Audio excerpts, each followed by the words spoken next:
Before I get too crazy building up the insides of this amp, I have to do the heater wire. So normally with my other builds, I run the heater wire last because I float.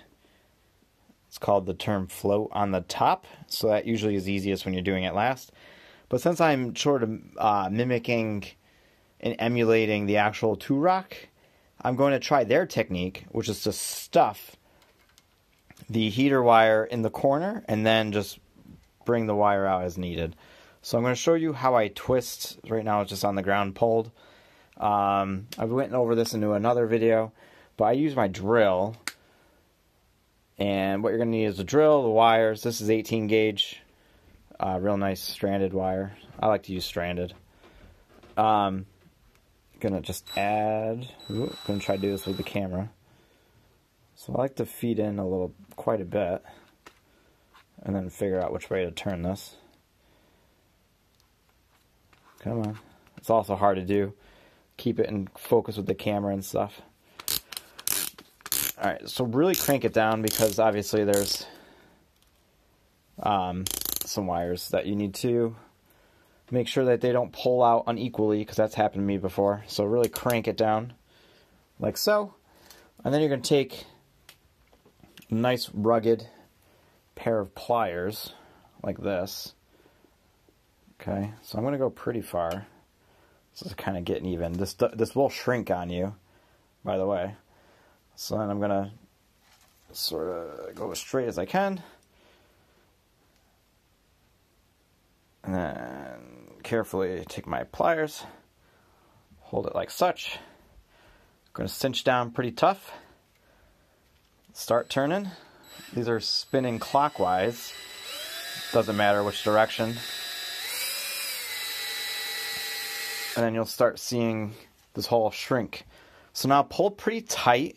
And what you're looking for, and it will expand out a little bit. So you do not want it to overlap on itself. And if you're not careful, kind of like that, you'll see it start overlapping on itself, and that means you're a little too tight. So at this point, what I'm going to do is just carefully let loose. Okay, it's going to unwind a very little bit, and then I can sort of fix this end. But as you can tell, it stays really nice and tight throughout the entire duration, entire sequence there. And it's about the length that I need for this amp. So that's a little tip. Another morning, another update. This time I had a lot more coffee, and it shows in the work, I think. Again, I'm not really, this isn't my best work doing heater wire. What I ended up doing at the end is I abandoned what I used a drill for and twisted. And then I just ended up twisting by hand, and I think the result is a little bit better, a little neater than previous. But either way, as you can tell, I have made some good progress in this area. It's a little tricky.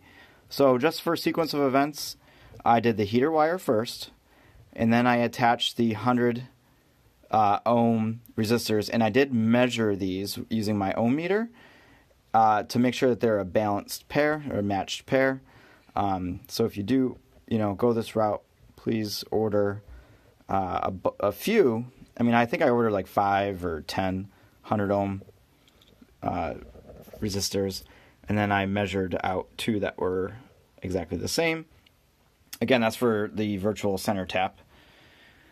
As far as these 1 ohm resistors, these are the 1 ohm resistors that basically, for calculation's sake, give you your bias from milliamps into millivolts. So the way the math works out, that's how you do that. Now on the real Two-Rock, there is only one.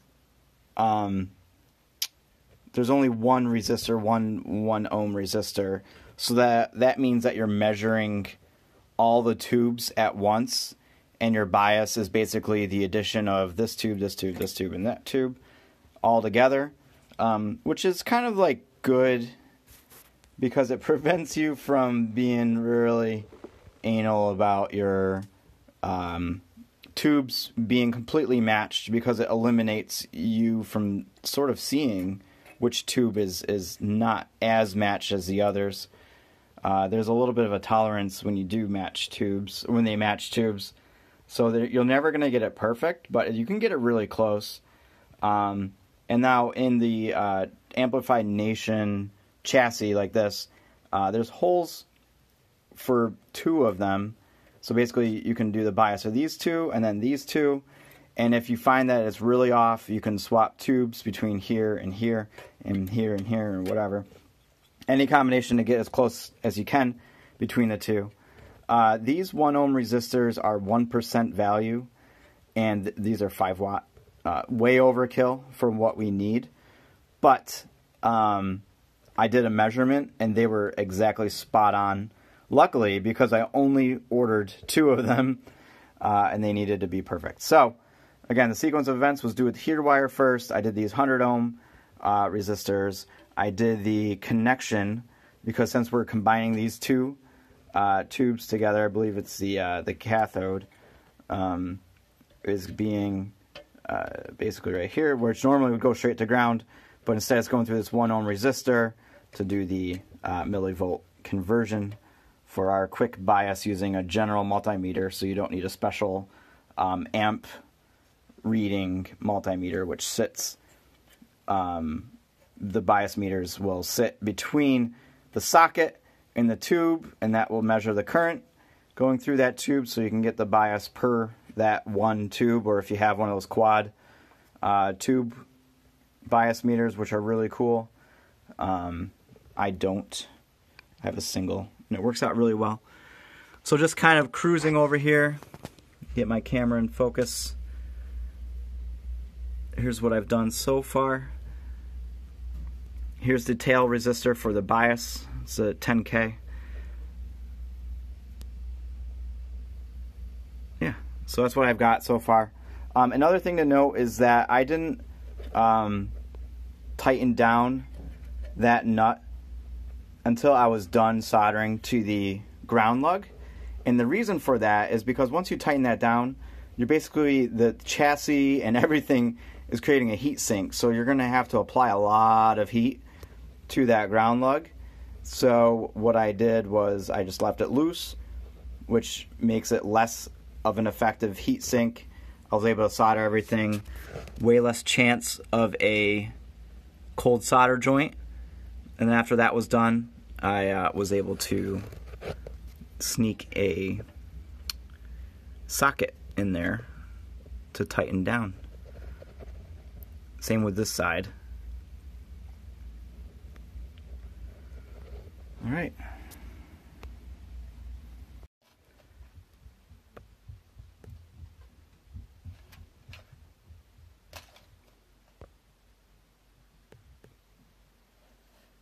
All right, so probably my favorite part of making YouTube videos, and just videos in general, and being a part of a community of amp builders, is learning. So I put out a video in my photo album on how to strip wires, or coax. This is my coax, the RG188A, I believe. And the way I did it was not... Well, actually, I sort of struggled through it, and I always struggle through making it. And someone commented on my thread on Amp Garage about how to make it better. So I'm going to show you how to do it the right way. So thank you all for your participation. So as you saw, I just stripped this back, and now I have a really long braid here. And so what I'm going to do is, instead of untwisting and rolling it back, is the fine gentleman suggested that I try separating down here with a little pick. So here I have my pick, and I'm going to go like this, and I'm going to fish out that center conductor.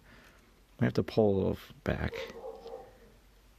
So what I'm doing is minimally kind of not ruining, but unbraiding that braid. And I'm trying to do this all on camera, which is always hard. So let's see if I can do this, because I did basically the extreme of trying to pull back a lot, and sure enough, it appears to be working. And you want to be careful with that center conductor, of course. Let me see if I can sort of pull this back. I don't think I got all the braids, so I'm going to pull this back. I'm going to hold on to this bit here, see if that's going to be a little bit easier. I'm going to pull up here. Sure enough, threaded right through. Now, all I have to do is twist, and see how there's some frayed ends. So I will kind of maybe put some solder on there. Slide over. I don't think I have any, but slide over some heat shrink, and I'm good to go. So that is a super cool tip I learned. It's going to definitely make my my hate for coax a lot less. I'm going to actually enjoy using coax now, especially this braided stuff, which I thought was a pain. It's actually not so bad now. So thank you guys for chiming in. If you see a better way, I'm always interested in learning.